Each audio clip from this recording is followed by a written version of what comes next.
tous et à toutes, c'est l'équipe Kuzobit et on se retrouve avec plaisir pour une nouvelle vidéo s'intitulant Tuto 14, comment peindre un guerrier des morts SDA.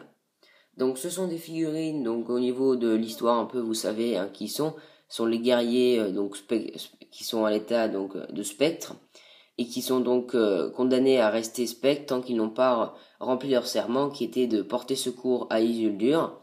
En sachant que Aragorn est l'héritier d'Isildur, ils lui ont porté secours dans le Seigneur des Anneaux 3, c'est ça qui les a libérés en fait de leur maléfice, de leur malédiction.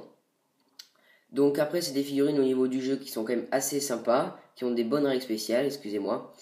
Et donc au niveau de la peinture, ça a été aussi assez compliqué à trouver le schéma de couleur, puisqu'il faut donner un côté spectral à une figurine qui, là on pourrait très bien la peindre comme un guerrier basique, de Minas Tirith, etc., avec des schémas de couleurs normaux, et ça n'aurait à aucun moment fait une figurine spectrale, et il va falloir, avec le schéma de couleurs, aller chercher cet effet spectral très intéressant. Vous allez voir, je vais vous proposer une technique qui est pas des plus simples, j'ai pris pas mal de temps à la travailler, mais le rendu est assez rapidement très beau, je trouve, je suis plutôt satisfait de ces figurines. Cette figurine, donc c'est la version en métal, c'est pour ça que peut-être vous n'aviez pas beaucoup vu cette posture. Elles sont très facilement trouvables en occasion, mais par contre je vous préviens, si vous voulez vous les acheter, elles sont plus chères que les figurines plastiques données par Game Workshop, puisqu'elles ne sont plus vendues par Game Workshop. On va passer à la première étape de cette figurine. Par rapport à toutes les autres personnes, là où je vais me détacher, c'est que beaucoup de personnes ont traité de tutoriels sur cette figurine, mais ils ont fait des schémas unis, c'est-à-dire que toute la figurine est de la même couleur, et là ça n'aurait pas eu un grand intérêt de faire un tutoriel. Cependant, moi je fais quelques techniques qui changent un peu et qui rendent la figurine beaucoup plus jolie à mes yeux.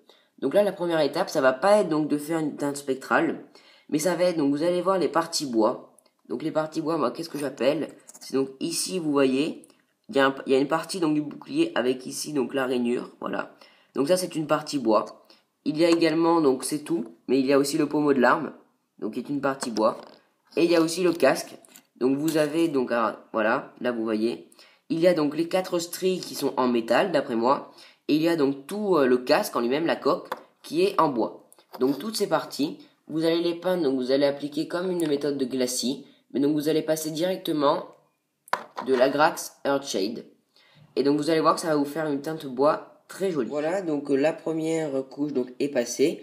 Sur cette figurine, je vais vous donner un conseil, c'est essayer de dépasser le moins possible, parce que vu qu'on travaille avec des glacis, sur la base directement du blanc de la sous-couche, si vous dépassez par exemple sur les prochaines étapes sur ce bois, vous serez obligé de remettre du blanc sur le bois et après de recommencer tout à zéro, puisque vous pouvez pas remettre un tout petit peu de lavis, ça marche pas, parce que le lavis il couvre pas totalement. Parce que vous voyez par exemple là, si je m'approche, on voit encore un peu de blanc, très légèrement, mais en fait l'effet est là.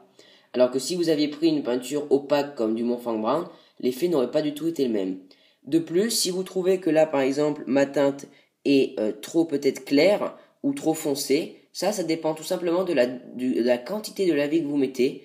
Plus vous en mettrez, plus vous ferez de couches successives, plus le rendu de votre bois sera foncé et sera un peu moins spectral à mon avis. Donc là c'est la seule étape où vous pouvez vous permettre un tout petit peu de dépasser, c'est celle-ci. Vous voyez qu'au-dessus du pommeau, il y a un tout petit point de la Grax Earthshade, mais ça va pas être gênant normalement. Mais après, sur les prochaines étapes, je vais vous conseiller d'être très vigilant. Là, on va maintenant passer à la deuxième étape, qui est également une couche de base, où là, on va recouvrir presque l'intégralité de la figurine. Donc ça, c'est un procédé que vous devez connaître beaucoup. Donc, qu'est-ce qu'on va peindre? On va peindre tout, sauf la cotte de maille, ainsi que l'épée.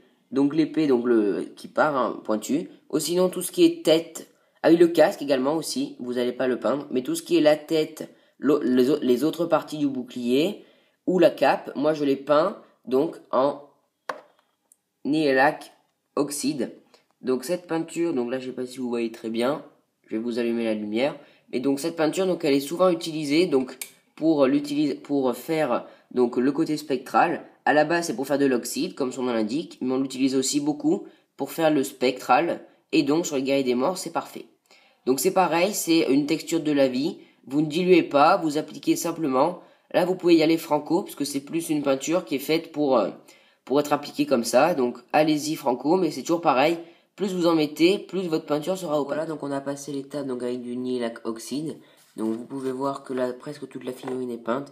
Il ne reste que quelques détails donc à faire donc en partie métallique. Donc, vous allez voir après que ça va bien se fondre donc dans la masse de la figurine, même si là, vous pouvez peut-être être perplexe. Donc là, vous voyez que c'est en blanc. Et donc nous allons passer donc une couleur, donc ici c'est une couleur de base, c'est pour ça que derrière elle va beaucoup plus être travaillée.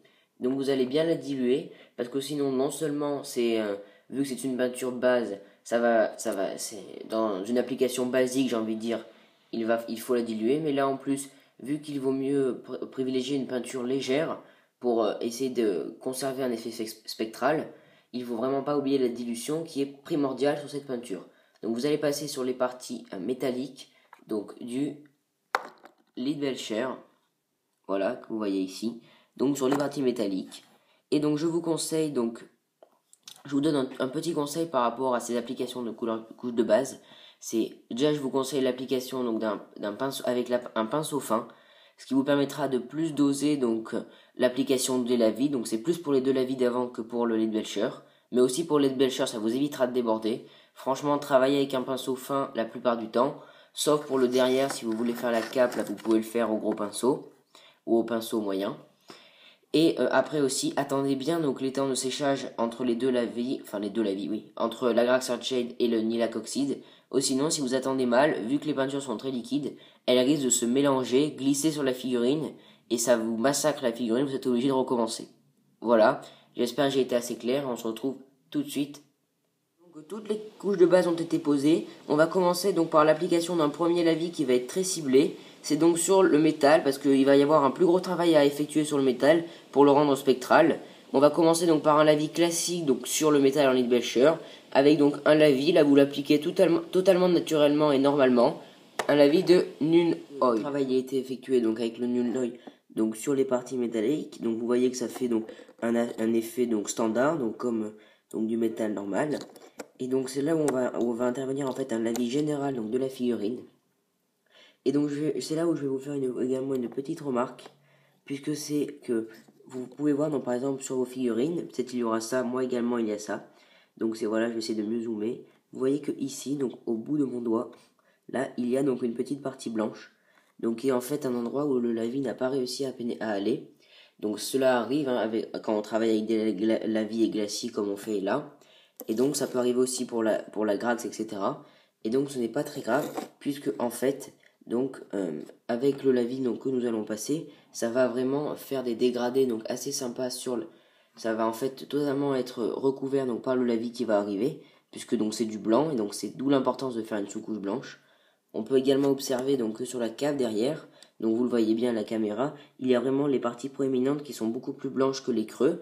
Donc ça c'est l'effet donc du lavis avec la peinture qui est plus liquide, donc du Nihilakh Oxide. Et donc c'est un peu ces effets blancs, donc qui sont un peu grosso modo les mêmes que si vous avez des petites parties qui sont totalement blanches. Et donc je ne vais pas dire que ça embellira la figurine, mais ça sera tout aussi bien, ça peut même être mieux si c'est bien utilisé, ces petites parties blanches, donc qui sont encore donc le blanc pur de la sous-couche. Donc le lavis, donc on va le passer sur toute la figurine, c'est donc en Biltan Green. Et si je peux vous donner un conseil, c'est ne passez pas du lavis sur toute la figurine, c'est-à-dire que grosso modo ça va être partout, mais par exemple sur la cape derrière, vous allez pouvoir laisser des parties en fait bleues pour faire des dégradés de couleurs. Par la suite, on va un peu les ternir, rassurez-vous, on ne va pas en rester à ce lavis. On va un peu les calmer pour pas que ça soit trop des changements striants. Par contre, un truc qui s'impose pour que vous fassiez attention et que ça fasse comme moi, en tout cas si vous voulez faire comme moi, c'est pour ce qui est du bois, c'est-à-dire le casque, le bois du bouclier ainsi que le pommeau, mettez très très peu de lavis, ou sinon le lavis de Biltan Green va totalement cacher en fait lavis d'Agrax et on ne verra plus du tout la couleur bois. Au contraire, sur les parties en Leadbelcher, pour vraiment redonner un côté spectral, allez-y bien sur le Biltan Green et ne faites pas de variation sur le métal. C'est le seul endroit où je ne vous conseille pas de laisser des endroits sans le lavis. Après, sur les parties en Nihilakh Oxide, je vous conseille même de laisser des endroits sans lavis, de Built and Green, ça sera beaucoup mieux. On se retrouve tout de suite. Voilà, donc le lavis est passé. Vous noterez au passage donc que là j'ai repris donc ici ce que j'avais oublié de cette partie en partie bois. Donc là on voit un petit peu la différence, mais bon c'est pas très grave. Donc ce qu'on va faire maintenant, c'est qu'on va passer donc une dernière étape donc sur la partie cap et bois. Bon, ça ne sera pas la dernière étape sur le métal.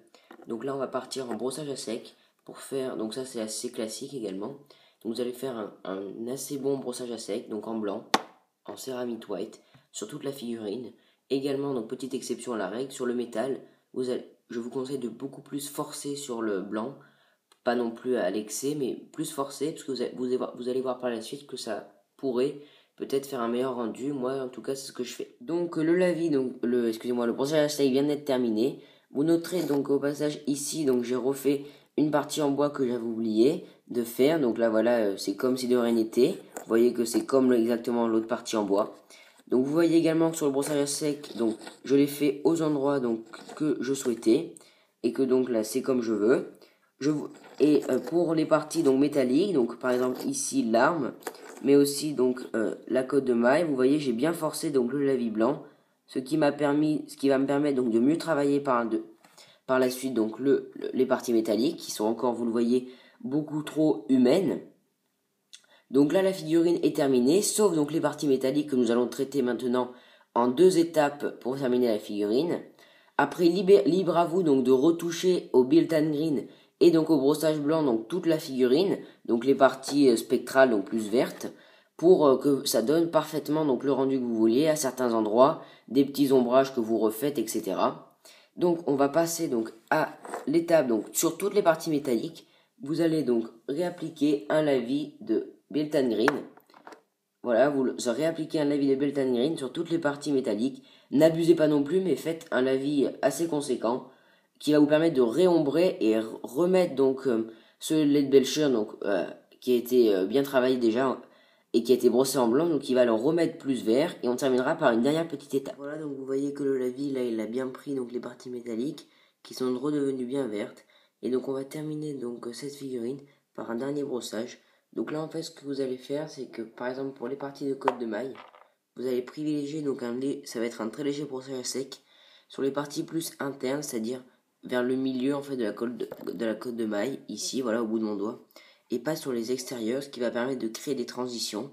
Après si ça ne vous va pas, vous pourrez retoucher une fois de plus au Built and Green derrière, mais vous allez faire un tout léger brossage à sec, donc avec du Necron Compound, qui est un dry donc j'utilise souvent pour faire du métal, mais allez-y très très très doucement, ou sinon ça va redonner une teinte beaucoup trop métallique et réaliste et non pas spectrale à votre figurine. Voilà, donc la figurine est à présent terminée. Donc vous pouvez voir qu'on a quand même réussi assez rapidement à obtenir donc, un effet global qui est quand même je trouve très sympa. Vous verrez par la suite donc à la fin avec un effet de masse un petit peu avec les autres guerriers, ça fait très joli. Donc on va passer maintenant au socle. Donc la première étape du socle, donc on va utiliser donc une peinture texture donc sur ce socle. Alors vous allez passer en grosse quantité donc une peinture donc qui s'appelle Adrenaline Earth. Donc c'est pour faire donc des petits effets donc de roche un peu craquelés. Donc certains doivent connaître cette texture et on se retrouve tout de suite après. N'hésitez pas à en mettre beaucoup. Je vous mettrai donc juste après donc avoir tourné ça une photo donc pour que vous voyez à peu près donc l'effet que doit la quantité de peinture que vous devez mettre. On se retrouve dès que c'est sec et c'est très très long à sécher, surtout si vous en mettez beaucoup. Alors attendez bien. Voilà, en fait finalement ça sera pas une photo, ce sera plus une vidéo. Je pensais que ce serait mieux pour vous expliquer. Donc vous voyez que là j'ai appliqué beaucoup. Alors vous voyez qu'il y a des petits endroits où j'ai mis malheureusement un petit peu de peinture. Alors ça sera pas très gênant, je vous montrerai donc comment rattraper ça et franchement ça se voit absolument pas. Ne vous inquiétez pas s'il y a des endroits où vous n'arrivez pas à aller sous la cape, parce que ne voulez pas tout remplir parce que vous allez tout dégueulasser, sinon ça va partir dessous. Vous voyez là dessous on voit pas trop. Essayez de pousser un petit peu avec le pinceau, mais rien de trop. Vous voyez que je suis quand même allé à fond là sur l'épaisseur pour que ça fasse des belles craquelures. Moins vous en mettrez, plus les craquelures seront timides. Donc c'est quand même plus joli si c'est bien haut comme ça. On se retrouve donc tout de suite quand c'est sec. Donc la peinture est sèche. Moi j'ai attendu donc toute la nuit pour que ça sèche. Vous voyez donc au devant j'avais mis un tout petit peu plus de peinture. Et vous voyez que là il y a vraiment des grosses craquelures et derrière le contraste se fait. Parce qu'il y a des toutes petites craquelures. Donc ensuite, les choses là qui sont un petit peu décevantes, c'est que là j'avais pas vu, mais donc il y a des petites parties donc qui sont de textures qui sont mises sur la figurine. On va rattraper ça très facilement et vous allez me dire donc si vous trouvez donc une différence. Donc je le ferai entre les deux étapes et je vous expliquerai ensuite. Donc là on va passer à la prochaine étape. Donc pour réaliser en fait le sol, donc où vivent en fait les morts, hein, donc entre guillemets où ils vivent. C'est donc le chemin des morts, là où marchent Aragorn, Legolas et Gimli dans Le Retour du Roi, le Seigneur des Anneaux. Donc avec cette terre bien noire, voilà. Donc là on va ajouter un petit détail. Donc c'est donc du sable que vous allez pouvoir mettre sur un petit peu des craquelures. Alors vous en mettez très peu. C'est voilà, histoire de mettre un tout petit peu de sable. Donc voilà, donc vous allez poser avec de la peinture, donc avec de la colle, excusez-moi, PVA blanche. Donc là c'est celle de Game Workshop, mais vous pourrez en prendre une autre. Vous allez poser donc du sable. Donc ici donc du sable de modélisme, donc de chez Game Workshop. Voilà, c'est le standard, hein, la boîte standard. Et donc quand on aura donc appliqué sur des petites parties de cette figurine du sable, on se retrouvera tout de suite. Voilà, le sable a été appliqué à quelques endroits. Donc si je zoome un petit peu, donc vous pouvez voir, donc voilà, j'en ai mis donc à différentes parties, mais en très petite quantité pour pas non plus en faire trop.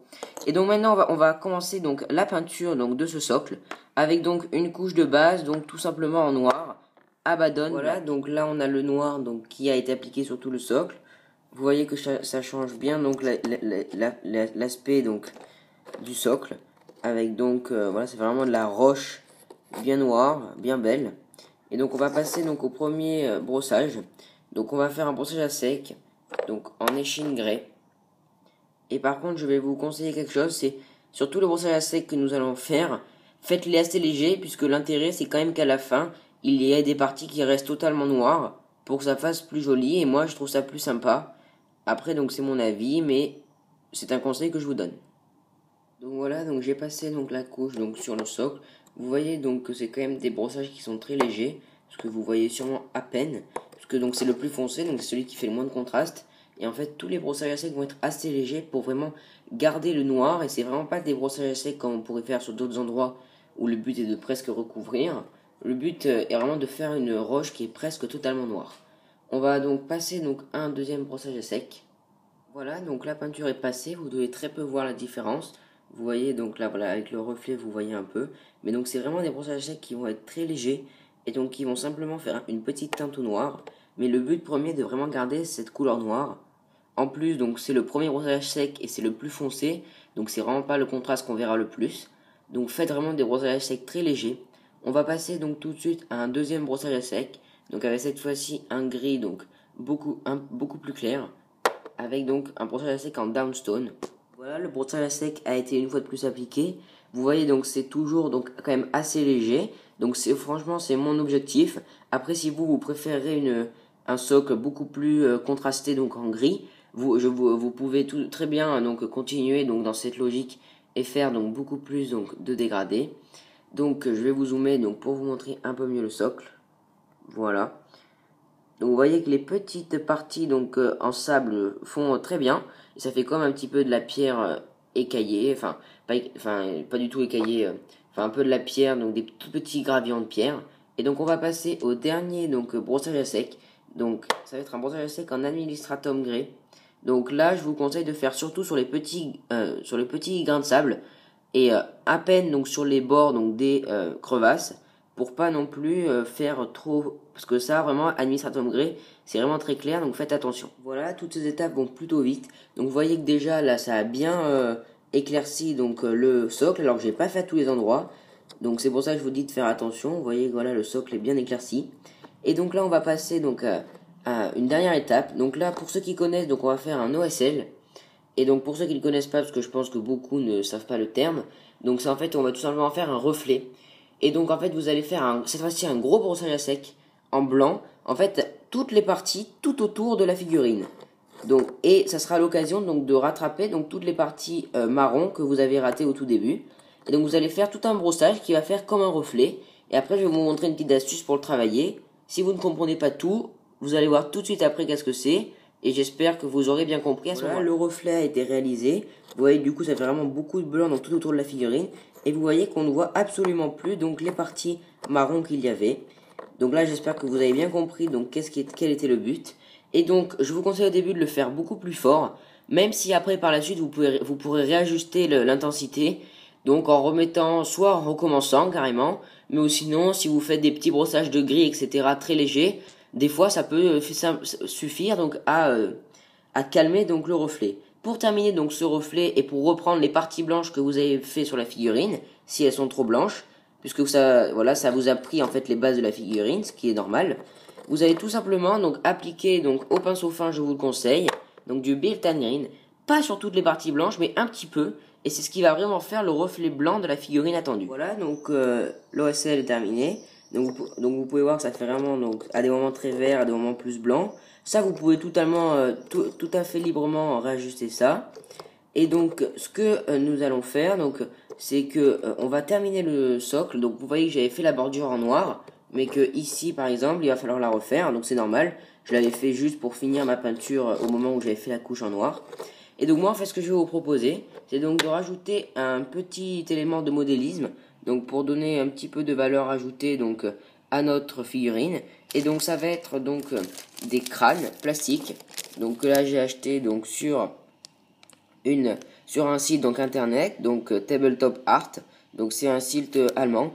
Je vous enlève ça du papier et je vous montre tout de suite donc comment je procède. Je vous ai donc sorti donc les crânes qui sont donc comme vous pouvez le voir donc absolument pas peints. Donc ils sont livrés donc sur comme des espèces de petites grappes et donc on va faire donc leur peinture. Donc je peux enlever la figurine, on la reprendra donc à la fin. Donc les crânes donc tout simplement donc je vous conseille déjà de les laisser sur le socle pendant que vous les peignez parce que c'est quand même le plus pratique hein, parce qu'au moins vous pouvez prendre par là donc et plus travailler comme ça. Pour le dessous, donc ce n'est pas grave. Et vous n'allez pas peindre une petite partie. Et si jamais vous décidez donc que le dessous du crâne, c'est-à-dire par là où il est accroché, sera visible sur la figurine, c'est-à-dire vous le collez pas droit, mais vous le collez de travers, etc. Là, vous aurez juste un petit coup de peinture à réaliser. Mais bon, tout ça, ce sont des détails que je vous donnerai plus tard. Là, pour l'instant, on va se contenter donc de la peinture du crâne, avec donc une première donc couche de base, donc en Screaming School. Et donc nous allons prendre donc le crâne qui est le plus à droite, celui-ci. Voilà, la couche a été appliquée et est sèche. Je vous conseille donc de faire une couche quand même assez liquide pour vous permettre donc de bien aller dans les creux. Donc aussi au passage donc je vous demande, vous nous direz donc si la qualité de vidéo vous convient mieux. Normalement on a fait en sorte donc on a positionné beaucoup mieux les caméras pour que donc il n'y ait plus aucune vibration donc sur la vidéo et que vraiment ça soit le plus propre possible et le plus net pour vous avec la meilleure qualité. Donc là vous voyez que voilà c'est tout bêtement donc tout peint donc en Screaming School et donc on va tout bêtement faire appliquer donc une technique basique pour avoir du crâne. Et donc la deuxième étape donc elle va constituer donc à faire un lavis et donc nous allons faire donc un lavis d'Agrax Shade. Voilà, donc surtout également le crâne, bien évidemment. On arrive bientôt donc à la fin de la réalisation de ce petit crâne. Et donc vous allez terminer donc tout simplement par un petit brossage à sec, donc en blanc, donc ici Ceramite White, pour terminer ce petit crâne que vous allez après coller. Donc je vous conseille à l'aide donc de colle blanche PVA, donc colle blanche basique donc de chez Game Workshop, colle blanche PVA qui va vous permettre donc d'appliquer sur votre socle le petit crâne. Et on se retrouve tout de suite pour la fin. Voilà, le petit donc crâne a été collé et donc vous pouvez remarquer, donc je ne sais pas si vous voyez, mais que la partie donc qui est collée donc à la figurine, donc ici, voilà au bout de la pince, vous voyez qu'elle a été beaucoup plus blanche que le reste. Je vais essayer de vous améliorer l'éclairage pour que vous voyez mieux. Voilà. Donc du coup vous voyez que c'est beaucoup plus blanc que le reste, tout simplement parce que nous allons réaliser également un OSL, donc un reflet sur le crâne pour amplifier donc ce côté fantomatique. Donc tout simplement là j'ai frotté beaucoup plus donc la partie que j'ai voulu faire en reflet.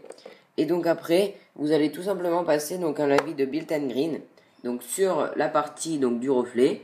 Et après vous pourrez peut-être rattraper un petit peu au brossage avec du blanc en Ceramite White si vous en voyez la nécessité. On fait ça et on se retrouve tout de suite pour la fin de la vidéo. Tout cela, votre guerrier des morts est prêt à être déployé sur les champs de bataille. Vous voyez que donc avec un effet de groupe, c'est quand même très sympa l'effet que ça donne, avec la bannière des morts au fond. Au centre de l'image, vous avez le guerrier qu'on a fait pendant le tuto. Et devant, vous avez le roi des morts. Donc voilà, c'est une petite troupe donc qui commence à prendre forme. Il me reste encore un guerrier métal à peindre. J'aurai alors toutes les postures de peintre en métal. Je vais aussi me procurer rapidement donc les guerriers plastiques pour varier les postures et avoir une armée beaucoup plus jolie. Avec également donc des cavaliers des morts qui vont faire leur apparition dès que possible. Alors je pense pas que vous ayez donc de tutoriel sur les cavaliers des morts pour la simple et bonne raison que je vais les peindre de la même manière donc que mes guerriers.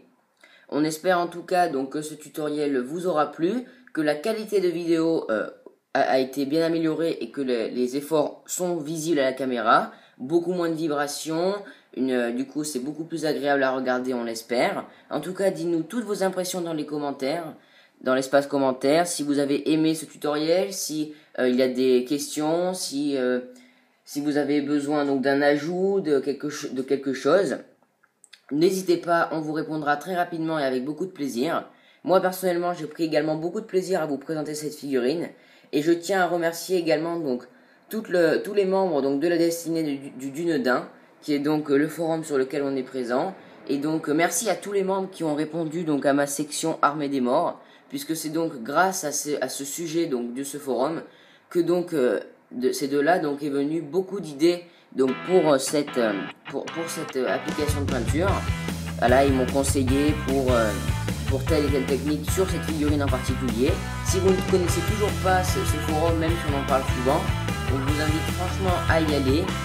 On a le lien qui est présent sur notre page, mais à peu près sur toutes nos vidéos, presque. Sur quelques vidéos, il est présent. Voilà. Sur ce, donc je vous dis merci à vous tous et à la prochaine.